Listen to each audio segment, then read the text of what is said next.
What's up, Nerd Herd? Let me start with a simple question.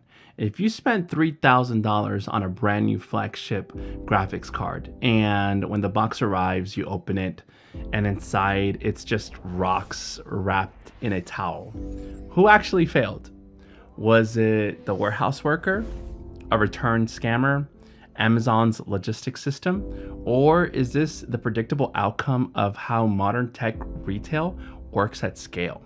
Because this story is funny on the surface, but underneath, it exposes something much bigger about high value electronics, supply chain, incentives, and trust. Today, I'm going to try to break down this calmly and clearly, no outrage, no clickbait. I'm just going to go over the facts, mechanics, and consequences. So let's go over some facts. Here's what we know for sure based on reporting. A customer ordered an MSI GeForce RTX 5090 through Amazon.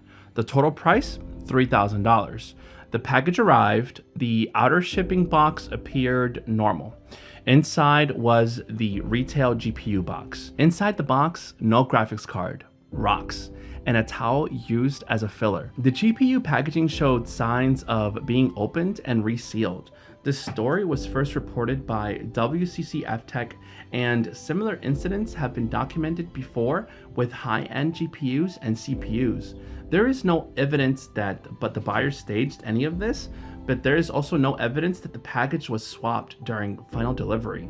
Everything points to inventory level tampering before the order reached to the customer.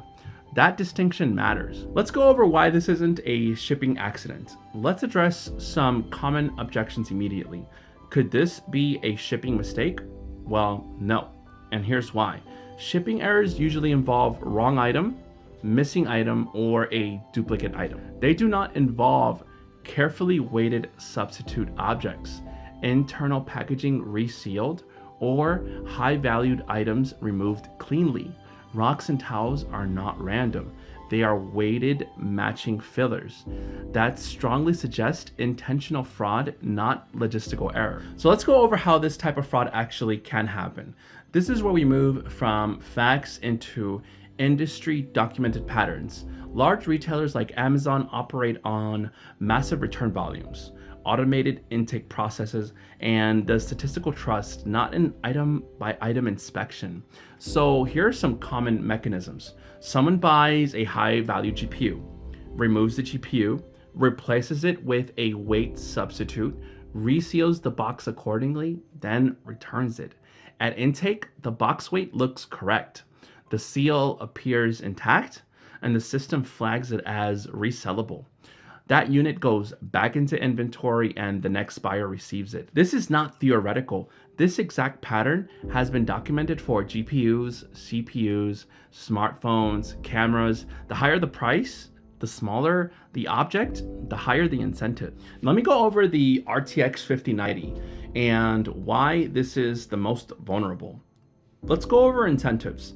The NVIDIA RTX 5090 represents an extremely high MSRP, limited early availability, and a strong resale demand. From a fraud perspective, this is near perfect. Small object, high value, easy on the secondary market.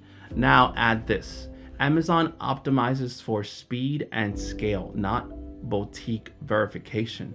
Inspecting every $3,000 item manually would slow fulfillment, increase labor costs, reduce margins. So instead of the system assuming most returns are honest, statistically that assumption can be correct, but fraud doesn't need to be common, it just needs to be profitable. Let me go over some simple math from a economic logic. Imagine 0.1% of high value electronic returns are fraudulent, just 0.1.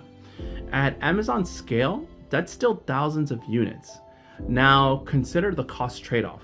Higher inspectors cost real money. Fraud losses are probabilistic and distributed. From a purely financial perspective, it is cheaper to refund the occasional victim than inspect everything. That's not evil, it's economics. But the consumer bears the emotional and time cost.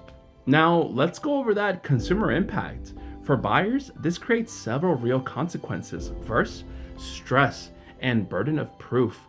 for the customer because they'll need photos, videos, multiple support interactions, and second, the delayed access to this scarce hardware already. If this item is already out of stock, a refund doesn't help. And third, the erosion of trust. People become hesitant to buy high-end tech online.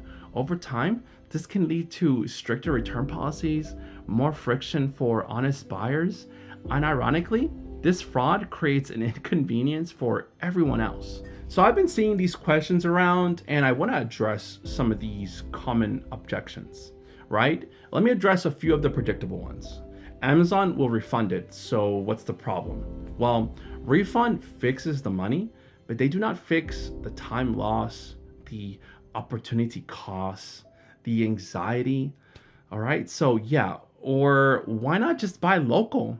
Well, many flagship GPUs like the 5090, they're only online at launch, not stocked locally.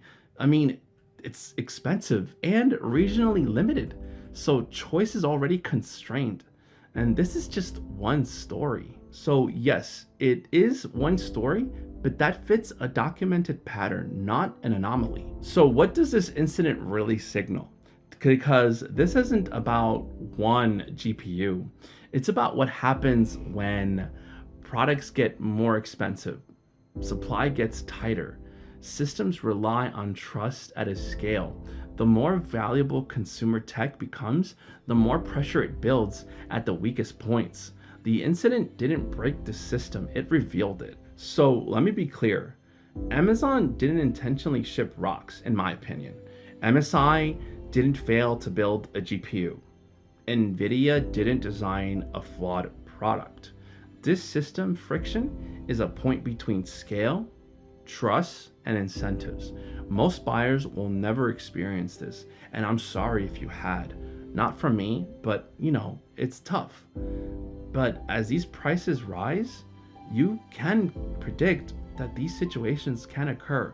And this visibility, it changes perception. Well, I hope you found this video useful. If you consider this breakdown at all useful or entertaining, consider subscribing. I try not to chase the hype or the outrage. I just want to explain from a tech perspective, from a technical perspective as well, how markets behave the way they do. Because the most interesting stories aren't really the loud ones. They're the ones that make the system make it make sense. Well, anyways, Nerd Herd out.